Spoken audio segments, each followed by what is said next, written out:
저탄고지로 자신감 있게 세상 사는 이야기. 저자세 팟캐스트. 제8화 저탄고지로 건강하게 다이어트.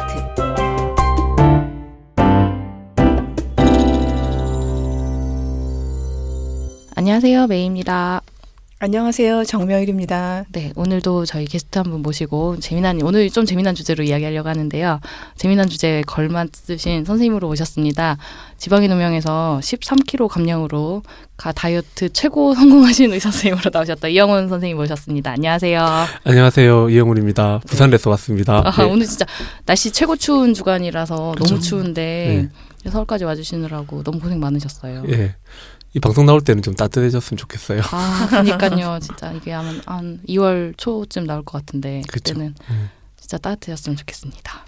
오늘 주제가 다이어트거든요. 그쵸. 특별히 모셨습니다. 이 날을 위해서 아껴뒀어요, 선생님을. 진짜 다이어트의 진짜 성공 신화라고 하실 수 있는. 저도 저지만 그렇죠. 제가 되게 의미심장한 표정. 지방인 운명에서 그게 좀 많은 분들한테 좀 호응을 많이 얻었나 봐요. 그러면서 안 해본 다이어트가 없습니다. 이렇게 이야기를 했던. 맞아요. 네, 그런 것들 때문에 아마 좀 다른 분들이 아마 좀 울컥하시면서 그래서 그 방송이 있고 나서부터 제가 9월 초부터 이제 라이프스타일 카페를 운영을 하기 시작했는데 원래는 환자들만 이렇게 관리해 주려는 카페였거든요. 근데 그 방송이 끝나고 나서부터 매일 1,000분씩 들어오시더라고요. 그래가지고 지금은 몇 명이더라? 3만 명 넘었더라고요. 명이 넘은 카페가 됐죠. 그래도 이제 오시는 분들은 오시고 오랫동안 이제 고수분들은 안 오시는 것 같아요. 이제 몸 다 하시고 그런데 또 밖에서 이렇게 만나보거나 이렇게 하면 여전히 저탄고지 하고 계신데요. 안 하셔서 안 들어오시는 게 아니라 정말 이제 라이프 스타일이 되신 거죠. 라이프스타일 돼서 이제 정보 찾아보고 혼자서 고민하고 이런 것들이 많이 이제 좀 없어지시고 몸에 매일 배이셨나 봐요. 하산하셨군요. 탄수화물 안 드시는 건 아닌데 전체적인 라이프 스타일을 이렇게 끌고 가면서 몸을 되게 건강하게 유지를 하시는 분들이 많아서 그 카페를 운영하길 참 잘했다 이렇게 생각하고 있습니다. 아까 다이어트를 안 해본 다이어트가 없으시다고 하셨잖아요. 그렇죠. 사실 저희 예전에 한번 이 비슷한 얘기를 했는데 안 해본 다이어트가 없는 이유는 다 계속 다이어트에 실패했기 때문이잖아요. 그렇죠. 네, 어떤 다이어트 흑역사 짧게만. 제가 살이 어릴 때부터 좀 많이 쪘었어요. 소화 비만을 하지만은 고등학교를 갔을 때 고등학교 때 옆에 있는 여중이 우리 학교가 되게 특이한 게 여중이 양 사이드에 있었어요. 여중 사이. 점심시간에 막 뛰어놀잖아요. 그러면 거기 있는 여중생들이 막 소리를 질러요. 막 잘생긴 오빠 있으면 막 하고 이렇게 하거든요. 근데 저보고는 맨날 빅다리라고 놀려요. 그래서 정말 그 전형적인 대사증후군 형태 있지 않습니까? 하체 비만만 엄청 심한 그런 식으로 이제 고등학교를 보냈었고요. 그리고 이제 대학 가서 이제 좀 빠지다가 그때 한 10kg 정도 감량을 했어요. 하다가 바로 레지던트 들어가면서 또 다시 90kg대로 확 바로 올렸죠. 그렇게 하고 또 이제 레지던트를 지나면서 살이 계속 쪄오다가 군대에 들어갈 때쯤에 제가 몸무게가 115kg. 그래서 군대에서 기록이었어요. 그래서 거기서 열심히 또 운동을 했어요. 거의 철인경 3종처럼 사이클 그다음에 달리기 또 헬스 수영도 하고 하시면서 또 굶으셨을 거 아니에요. 거의 굶었죠. 그렇죠. 군대밥을 제가 이제 그걸 했었거든요. 예방실장인가 이런 걸 해가지고 제가 맛만 보는데 진짜 맛만 보는 걸로 음식 끊지 않았었어요. 전 따로 식사 잘 안 하고 그런 식으로 해가지고 한 1년여간 또 10kg를 빼서 또 80 정도까지 뺐죠. 또 군대 제대하고 나서 갔더니 또 막 붙는 거예요. 그래가지고 그때는 이제 그전에는 군대밥 다이어트였고요. 거의 그 다음에는 이제 또 살이 또 쪄서 한 95kg, 100kg까지 또 확 쪄버리는 거예요. 그래서 2단계에 걸쳐서 뺐었어요. 처음에는 이제 운동이랑 이런 걸 열심히 해서 수영을 많이 했었거든요. 그렇게 해서 90대 초반까지 뺐다가 또 조금 찌는 거예요. 그렇게 하다가 이제 마음을 먹고 PT를 받으면서 선식 이런 걸로 또 다이어트를 했죠. 그렇게 해서 또 79까지 또 뺐었어요. 근데 그때 몸이 많이 안 좋아졌어요. 그리고 제가 어깨가 탈구가 와가지고 그때부터 이제 운동 중독이라서 그때 이제 많이 힘들고 그렇게 했다가 몸이 너무 안 좋아지니까 이제 살을 찌우기 시작하는데 그때 이제 결혼을 했죠. 제저 찍으시고. 그렇죠. 그래서 와이프가 저보고 이건 사기 결혼이 아니냐. 그렇게 해서 찌다가 계속 90대 초반대로 계속 관리를 했었어요. 운동 안 한 게 아니고 하는데도 아무리 운동을 하고 관리를 하고 이렇게 해도 살이 안 빠지는 거예요. 그렇게 고민을 하던 끝에 지방의 역사를 이렇게 보는 거 보면서 몸 가지고 어차피 다이어트 하려고 그랬는데 한번 해보겠다. 테스트. 그게 시작이 된 거죠. 그렇게 하다가 이제 너무 급격하게 이제 몸이 컨디션 너무 좋으면서 잘 빠지는 거예요. 제일 대박이었던 거는 얼굴 살은 안 빠지면서 턱선은 들어가고. 맞아요. 그죠. 그다음에 가슴이나 등이 저는 되게 크거든요. 원래. 근데 그런 부분이 볼륨이 줄어들고 그다음에 뱃살 들어가고. 그렇죠. 맞아요. 그렇죠. 배가 근데 진짜 허벅지 살이나 이런 것들은 또 유지가 되고. 음. 그래서 이게 보면은 볼륨이 쫙 줄긴 하는데 예전에 다이어트를 해보면 소위 잡살들 있잖아요. 볼품 없이. 이렇게 겨드랑이라든지 뭐 이런 데 살들은 그대로 남아 있고 배가 들어가는데 옆구리 살은 그대로 남아 있고 맞아요. 늘어지고. 맞아요. 네, 그런 것들이 너무 힘들었는데 이 식단을 하면서 너무 유쾌한 거예요. 그래가지고 식단을 그래서 3개월 만에 거의 10kg 뺐었어요. 3개월 만에 10kg 빼고 그 다음부터는 이제 유지 차원에서 탄수화물 조금 먹을 때도 있고 안 먹을 때도 있고 그래서 이제 다이어트 많이 하게 됐고요. 원래 저탄고지가 생각했던 그런 건강함이라는 것들이 좀 부각되는 것 같아서 요즘에는 저도 좀 좋은 것 같습니다. 예. 그러게요. 건강함의 결과로 살이 빠지는 건데 그렇죠. 흉내만 내는 다이어트였잖아요. 지금까지는. 그렇죠. 그래서 할수록 건강하지 않는. 근데 저탄고지는 건강을 추구하다 보니 보너스로 살이 빠지는 게. 그렇죠, 그렇죠. 네. 근데 이제 많은 다이어트를 하셨고 이제 유일하게 거의 약간의 요요는 있지만 사실 그거를 요요라고 부르긴 좀 뭐하고 살을 한 10kg 뺐을 때 한 1, 2kg 찌는 그 비율상으로 그렇게 찌는 거 정도는 그냥 몸의 안정화 약간 그런 효과잖아요. 그러니까 그런 거는 감안하고 그냥 거의 요요가 없는 저탄고지 다이어트라고 생각하면은 실제로 지금 빼시고 꽤 오랜 기간 아마 여지껏 하셨던 다이어트 중에 가장 길게 유지하고 계시는 거 아니에요? 그렇죠. 유지 네. 잘 되는 편이죠. 왜냐하면은 네네. 거의 90대 초반까지 올라가는 게 제 몸의 정상이라고 생각했거든요. 확실한 건 이 다이어트 자체가 충분히 칼로리를 채우면서 먹는 다이어트다 보니 네.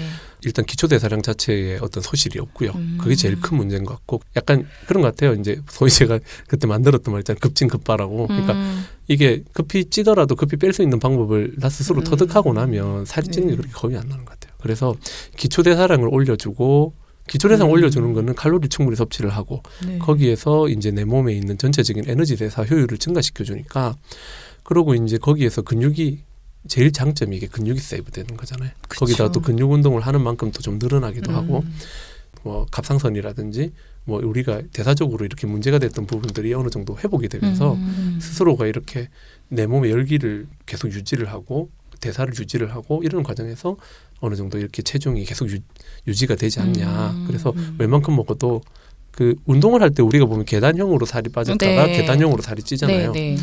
근데 그 계단형으로 살이 찌는 거는 저탄고지를 하는 분들도 똑같이 공통되는데 그래도 그게 오랫동안 버텨주는 것 같아요. 계단에 뭐랄까 이 넓이라 그렇죠. 그러네. 그 넓이라든지. 수평 그 길이가 좀 긴 긴 거. 느낌이 좀 있어요. 결국 먹으면 찌긴 쪄요. 맞아요, 근데 예, 맞아요. 그건 어쩔 수 없고. 근데 저탄고지가 요요 없는 거가 근육량 유지 또는 증가랑 미토콘드리아가 확실히 보호되잖아요. 네. 그래서 다른 다이어트와 달리 요요가 없는 게 아닌가. 결국 네. 심플하게 우리가 먹은 열량 영양소를 가장 많이 연소하는 곳이 근육이고 근육. 네. 그 다음에 그 안에서도 미토콘드리아인데 그거를 보호하는 효과들이 있으니까 저탄고지가 사실 본질적으로는 다량 영양소, 탄단지에서 내가 뭘 주요 에너지원으로 할 거냐의 그거거든요. 그러니까 조절 영양소도 뭐 필요 없다 이 얘기가 아니잖아요. 그래서 채소군은 반드시 그냥 먹어줘야 되는 건데 그냥 고기만 먹는 거는 예, 뭐 이렇게 상황에 따라서 단계적으로는 그걸 네. 먹고 좀 몸을 달래주고 그다음에 단계적으로 나아갈 필요는 있겠지만 네, 근데 이제 솔직히 지금 이 방송 주의 깊게 들으시는 분들은 다 다이어트를 좀 오래 하셨거나 하고 계시거나 이러신 분들일 것 같아요. 근데 그 아까 말씀하셨던 얘기 중에 이제 채소 먹으면 속이 불편하시고 이런 분들 같은 경우에는 대체로 이제 다이어트 너무 길게 오래 하시고 그러니까 소화력도 되게 떨어지시고 뭐 그런 분들이 많이 계신 것 같아요. 이제 그런 분들이 고기만 드셨을 때 이제 속도 편해지면서 체중 감량도 이렇게 확확 올라오고 이러신 분들이 계시거든요. 그렇죠. 이런 분들의 상태는 과연 어떤 상태일지. 저는 좀 그런 게 있는 것 같아요. 근데 사실 고기를 드실 때 고기 되게 편하시는 분이 계시고 네. 또 그것도 불편한 분이 계시거든요. 아, 네네. 이게 위 그리고 이제 소장 그런 것들을 거쳐가면서 내가 가지고 있는 전체적인 소화력에 차이가 나타나기 때문에 그러신 것 같아요. 일단 대부분 사람 빠지시는 분들 보면은 식단이 빠네요. 우리가 와타나베 노부유키 쌤이 하시는 다이어트가 MEC잖아요. 네. 근데 우리나라가 하는 다이어트는요 MEC가 아니고 삼겹살 그다음에 에그 그다음에 버터 다이어트예요. 그런 분들 너무 많아요. 그래서 제가 봤을 때는 한식에서 우리가 여러 가지 먹었던 그런 데서 그냥 착안을 하셔가지고 탄수화물만 뺀다는 느낌으로 가져가시면 훨씬 더 좋을 것 같은데 저는 조금 그런 생각이 들어요. 그 전에 식단을 하시기 전에 드셨던 음식들이 나한테 잘 맞거든요. 평상시에 좋아하는 음식들이. 그래서 저는 고기를 좋아하기 때문에 고기에 잘 맞는 거고 평생에 고기 안 드셨던 분들이 고기 위주로 드시라 그러면요. 소화도 안 되고 너무 힘들어하세요. 그래서 이전에 내가 먹었던 한국 사람이니까 한국 음식을 다 먹었을 거잖아요. 그렇게 먹었던 음식들을 조금 활용을 해서. 그러니까 아까 질문이 왜 저탄고지 해도 살이 안 빠지고 더 찌는 사람들 이유가 네. 뭐냐. 다양한 원인이 있을 수 있는 것 같아요. 그렇죠. 네, 그러니까 뭐 또 기승전 미토콘드리아인가요? 그러니까 그런 분들이 사실 예전에 절식하면서 뭐 고강도 운동 네. 하면서 급격히 살 빠지고 이런 거를 막 이렇게 반복하신 분들이 저탄고지하면 살이 오히려 더 찌는 경우들이 있는 것 같아요. 네, 맞아요. 얼마 전에도 칼로리의 뭐 진실인가 뭐 이걸 통해서 다큐멘터리도 나왔지만 실제로 우리가 칼로리를 줄이면 칼로리를 줄이는 만큼 우리 몸이 에너지 대사 떨어지잖아요. 근육도 줄어들게 되고 그렇게 되면서 이제 결국은 갑상선 저하 증상까지 나타난단 말이에요. 저 같은 경우도 이제 예전에 그 PT 하면서 거의 선식 가지고 다이어트 할 때 네. 그때 제가 저체온증에 빠졌었어요. 그래가지고 그때는 이유를 몰랐어요. 살은 뺐는데 왜 이리 춥지? 뭐 이런 생각을 많이 했죠. 그러고 나서 다음 해에 이제 결혼을 하고 와이프랑 오사카 고베에 놀러 간 거예요. 네. 놀러 갔는데 그때 3월이었거든요. 네네. 이렇게 좀 춥기는 해도 그렇게 많이 추운 날이 아니었는데 고베 바닷가를 이렇게 걷다가 제가 저체온증 빠져가지고 와이프 깜짝 놀래서 그래서 아내가 저기 유니클로 가가지고 목도리를 막 사서 있잖아요. 어머. 저한테 막 걸고 막 저를 어머 뭐예요? 이거- 자랑하시는 거예요 아니 지금? 그랬던 적이 있어요. 그러니까 그 정도로 이게 그렇게 되면은 이게 다이어트를 하면 할수록 살이 안 빠지시는 거예요. 제가 그때 그 같이 운동했던 분 중에 그 엄청 비만이신데 계속 끊임없이 그 저기 걷는 분이 계셨어요. 네. 그 운동을 하러 가면서 마지막까지 계속 걷기만 하시는 거예요. 네. 제가 볼 때 몸무게는 한 120kg, 130kg 정도 되시는 여성분이에요. 근데 빠져요? 근데 이분이 걸으시니까? 그 다이어트 프로그램에서 3등 하신 분이래요. 아 근데 요요가 다시 오신 거예요? 네. 아. 그거는 이제 그때는 저는 그 이유를 몰랐었겠죠, 당연히. 그러면 이제 그분 같은 경우는 청계 처음에 오셨을 때도 관리를 본인이 했는데 걷기만 해도 빠졌대요. 처음에는 그런 분들은. 근데 지금은 뛰어도 안 빠지신다는 거죠. 그렇죠. 내성이 생긴 거죠, 몸이. 근데 저 그 칼로리란이라는 다큐멘터리 그 보고 좀 궁금했던 건데 그러면 그렇게 낮은 저칼로리 다이어트랑 고강도 운동을 통해서 미토콘드리아가 망가졌을 때 네. 그게 회복이 되는지 좀 궁금했었거든요. 저는 된다고 생각을 해요. 아. 다만 시간이 걸릴 뿐. 그런 분들 이제 혈액 검사한 것들 보면 사실 뭐 많은 기능들이 다 떨어져 계시잖아요. 네네. 근데 뭐 모발 검사에서도 그런 지표들이 나오지만 혈액 검사에도 보면 그러니까 T4가 T3 전환이 잘 안 돼요. 그러니까 뭐 이제 그건 간 기능이 좀 떨어졌다고 볼 수 있는 거잖아요. 그거를 단계적으로 다 복원을 해줘야 되겠죠. 그러니까 미토콘드리아 복원에 필요한 영양소도 넣어줘야 될 것 같고요. 뭐 대표적으로 비타민 A, 뭐 징크, 셀레늄 그런 조절 영양소들이 들어가줘야 되고요. 네. 그다음에 간 기능도 회복해줘야 되고. 네. 그다음에 미토콘드리아 기능 그러니까 복원과 뗄래야 뗄 수 없는 곳이 갑상선이잖아요. 네. 뭐 예를 들면 요오드. 뭐 총체적으로 다 필요하죠. 그러니까 이제 회복은 가능한데 빠르게 회복하고 싶으신 분들은 뭔가 그런 막 영양제 종합 선물 세트 같이 막 퍼부어야 되고 그럼 또 그 전에 영양제가 흡수가 돼야 되니까 장도 좋아져야 되고 그러니까 이게 네네. 보통 그럼 30대 중반이나 한 후반 이상에 되신 분들한테서 그런 현상이 나타나는 것 같아요. 네, 몸이 맞아요. 많이 망가지신 분들. 뭘 해도 안 빠져요. 안 빠져요. 네. 그렇죠. 그래서 저는 좀 우리 뭐 그때 우리 마음에 관한 것도 한번 해보자 그랬는데 최근에 한 여성분 중에 되게 긍정적이에요. 그러니까 결혼하신 분인데 40대 후반이고 밥을 2공기를 먹어도 늘씬한 거예요. 저 사람 뭔가 우월 유전자인가.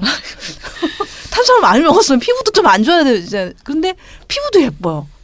저 뭐지? 근데 한 가지 너무나 마음이 긍정적인 거예요. 그렇게 날씬하고 그냥 같이 있으면 즐거워요. 그러니까 먹는 것도 좋아하고 누구도 미워하는 사람이 없고 어떤 상황도 그냥 긍정적으로 받아들이고 그래서 물론 유전자도 부모님한테 물려받은 그 체질적으로 뭐 그런 게 있을 수 있겠지만 어쩌면 좀 긍정적인 저 마음 자세가 에너지 소모를 많이 그냥 들어오는 족족 다 태우는 게 아닌가. 그렇죠? 편한 마음이 소화력도 좋고 대사도 그쵸. 원활하게 이루어지고 해독도 잘 되고 그래서 너무 막 내가 살을 강박적으로 빼야 되겠다. 오히려 그게 더 아까 원장님께서 말씀하신 것처럼 결국 스트레스, 그쵸. 그러니까 역으로 말하면 스트레스가 높냐 낮냐가 그런데 되게 굉장히 또 많은 영향을 끼치는 거라고 또 그쵸. 해석할 근데, 수도 있는 거네요. 네. 네. 근데 살 빼고 싶은 막 그 의지 그거를 스트레스라고 생각을 안 할 수도 있는 거죠 본인은. 그죠. 그게 스트레스가 아니라 나는 빼고 싶은 희망. 저는 환자분들한테 이렇게 설명드려요. 아무리 조금 이렇게 살이 많이 찌시고 이런 분들 중에 그런 분들이 계세요. 살이 많이 찌신 분일수록 나는 살이 많이 쪘으니까 저탄고지랑 빨리 빠져야 되는데 왜 안 빠지지? 조급증. 나는 그런 것들을 생각하시는 분들이 많거든요. 근데 네. 오히려 날씬하신 분들은 막 거의 저체중에 가까울 정도로 막 쫙쫙 빠지신단 말이에요. 우리 대표적인 게 그 지방에 누면 홍 작가님처럼 아 맞아요. 더 이상 뺄 거 없어 보이시는데도 아, 진짜. 막 탄수화물 줄이니까 막 빠지시고 달신해지신단 말이에요. 그러면은 이제 나이가 이제 되게 뚱뚱하시다고 본인 스스로를 이제 비만이라고 생각하는 사람들은 자괴감이 빠지는 거예요. 근데 사실 물만 먹어도 살찐다고 그렇게 다이어트를 하시고 또 아기들 많이 놓고 이렇게 아기 놓고 나면은 이제 전체적인 호르몬 대사가 네. 교란이 오잖아요. 그때 이제 몸을 사실 단돌이라는데 뭐라지? 단돌이. 그런 걸 죄송합니다. 한 번씩이 저기 남반 지역에서 나오는 이야기들을 단돌이. 네. 뭐예요 그게? 관리를 해야죠. 그러니까 자기 스스로가 이제 산후조리라든지 이런 것들, 그다음에 이제 그런 것들을 통해서 대사를 회복해야 되는데 사실 우리 엄마들도 보면은 아기들 낳자마자 어떻게 해요? 아기한테 젖을 줘야 되니까, 아기한테 또 뭐 잘 키워줘야 되니까, 네. 애기가 아프면 안 되니까 본인은 계속 밤을 새시고 막 한단 말이에요. 그렇게 하시다 보면은 결국은 본인의 대사는 회복이 되질 못하고 더 망가지겠죠. 그렇죠. 그런데 이제 잠도 못 주무시잖아요. 잠도 못 주무시고. 네. 그래서 전 그것도 큰것 그런 같아요. 것들이 이제 또 갑자기 어느 순간 있는데 어느 순간 애기들 막 다치 치닥거리고 하고 나면은 쓸쓸하게 뒤에서 라면 한 사발 이렇게 끓여가지고 급하게 애기들 먹고 이렇게 먹다 하다 남긴 보면 밥 그냥 드시고, 먹고 네. 예, 그렇게 하다 보니까 대사증은 빠질 수밖에 없죠. 아. 사실 애기들은 나중에 막 이야기를 다음에 기회가 있겠지만은 대사 빠르단 말이에요. 네. 다 대사 빠르니까 탄수화물 먹어도 괜찮아요. 근데 엄마는 대사가 늘어져 있단 말이에요. 네. 근데 그 애가 먹던 밥을 내가 먹으면 결국은 그게 다 살로 가고 대사증후군에 빠지고 그다음에 또 그 전에 또 이렇게 그런 부분들이 저는 문제가 생긴다고 생각하거든요. 그래서 여러 가지 어떤 그런 다이어트와 그다음에 임신과 출산하고 관계되어서 여러 가지 나타나는 이런 변화들이 대사를 급격하게 떨어뜨려서 살이 찐 거기 때문에 많이 먹어서 살찌신 게 아니거든요. 아 맞아요. 그러면 많이 먹어서 살이 찐 게 아닌데 그렇다고 해서 무조건 대사량만 올리는 다이어트를 한다고 해서 지방이 바로 전환이 돼서 에너지로 쓰느냐면 그렇지는 않을 거란 말이에요.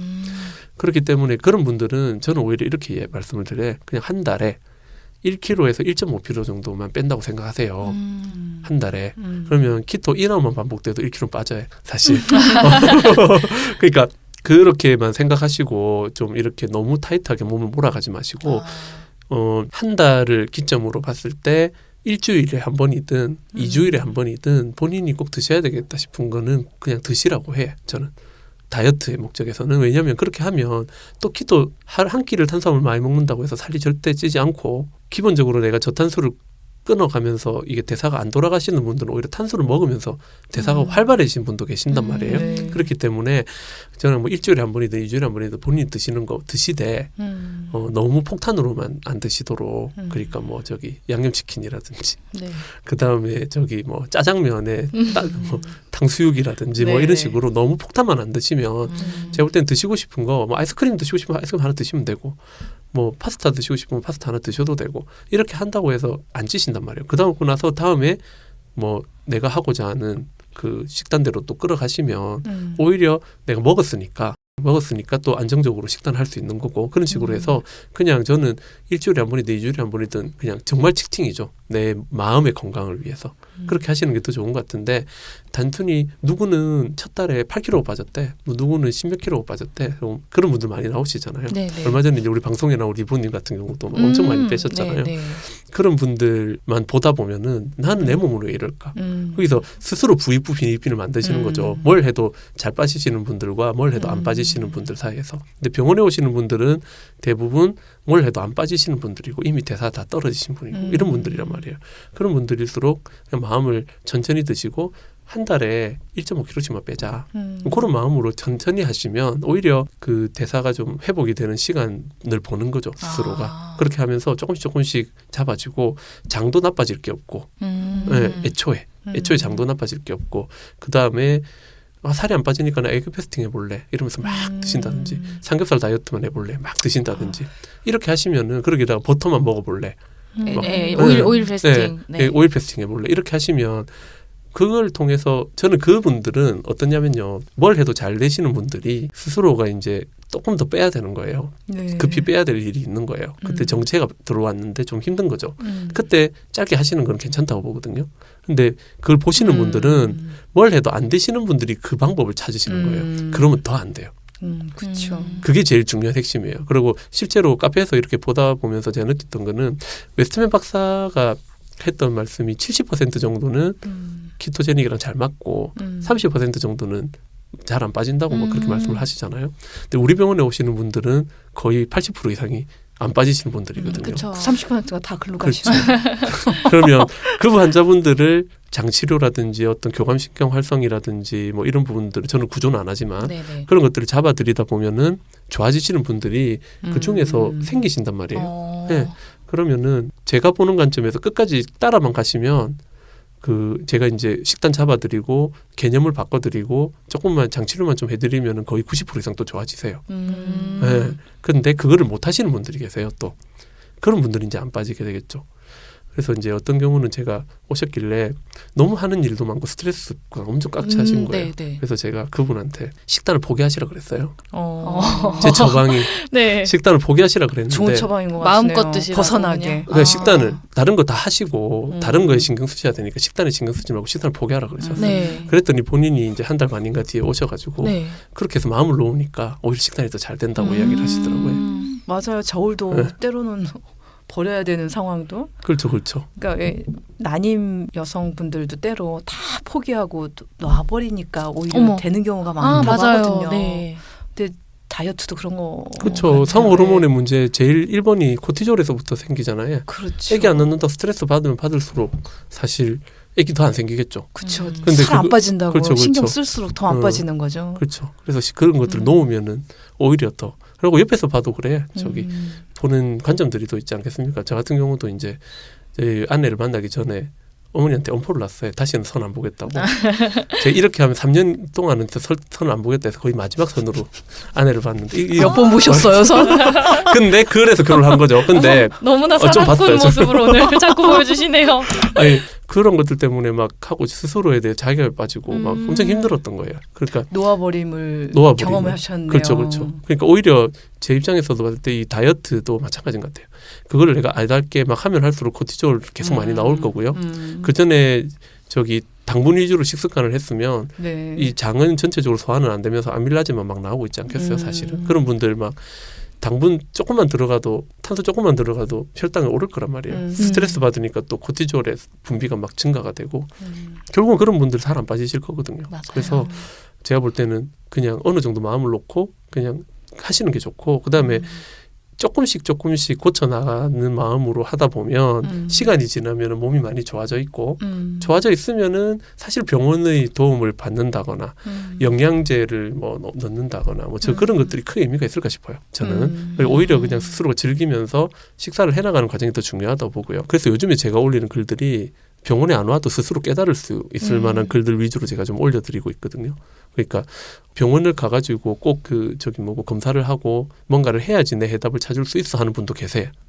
근데 그런 분들은 또 오시면은 그 실제로 환자분들이죠. 그런 분들은 또 검사에 대해서 소극적인 분들이 계신데 정말로 필요한 지병을 가지고 있거나 이런 분들이 아니시고 단순히 내가 살을 빼는 목적이다. 그러면 일단은 스스로를 되돌아보고 그리고 스스로를 몸의 반응을 봐가면서 이렇게 해보면 어떨까 저렇게 해보면 어떨까 그다음에 몸에 해가 되지 않도록 너무 내 몸을 극한으로 끌어가지 않고 이런 정도만 해도 저탄고지를 하면 일단 인슐린 분비 안 시키고 충분히 먹고 그 개념적으로 봤을 때는 다 빠질 수밖에 없잖아요. 그러니까 거기에서 나는 무조건 고기만 먹어야 되니까 장 생각 안 하고 고기만 막 먹고 네. 나는 지방대사가 지금 잘 될 수 있는 어떤 미토콘드리아 돌아가는 기능도 없는데 뭐 버터만 막 먹고 그런 것들이 제일 큰 문제인 것 같아요. 제가 지금 너무 좋은 말씀을 많이 해주셨는데 제가 질문을 뽑아온 게 참 되게 바보 같은 질문이었던 것 같아요. 우선 뭐 비만 과체중이신 분들의 저탄고지 다이어트는 어떻게 해야 되고 또 정상 체중에서 시작하시는 분들은 어떻게 해야 되고 이렇게 뽑아왔거든요.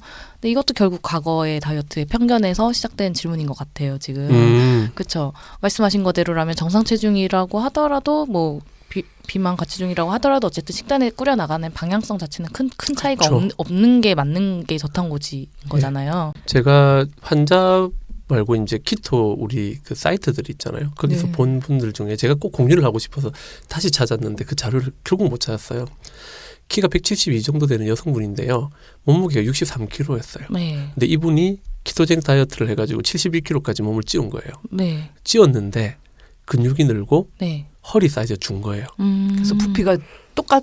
그러니까 부피는 오히려 줄고 밀도가 올라가. 본인이 그렇죠. 부피는 줄고 밀도가 는 거죠. 음. 몸무게는 훨씬 늘었는데도 불구하고 붙어야 될 살들이 붙기 시작하는 거죠.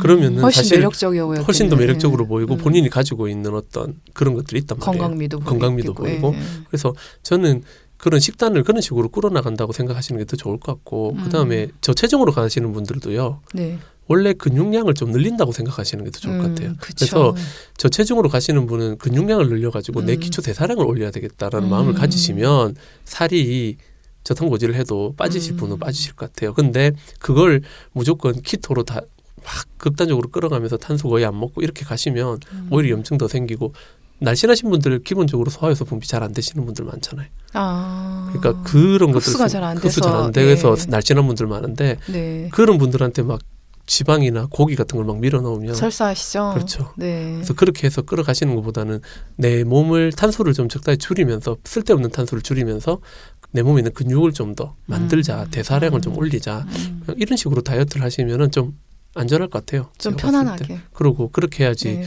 생리 문제라든지 네. 뭐 갑상선 문제라든지 이런 것들도 안 생길 것 같고요. 네. 네. 이 진짜 마지막 질문입니다.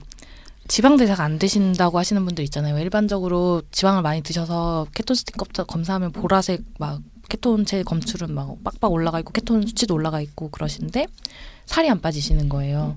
그 식단도 굉장히 정말 정석대로 타이트하게 잘 드시거든요. 네. 그렇게 하시는데도 살이 안 빠지시는 분들이 있거든요. 네. 이분들에 대한 원인과 해법이 있을까요?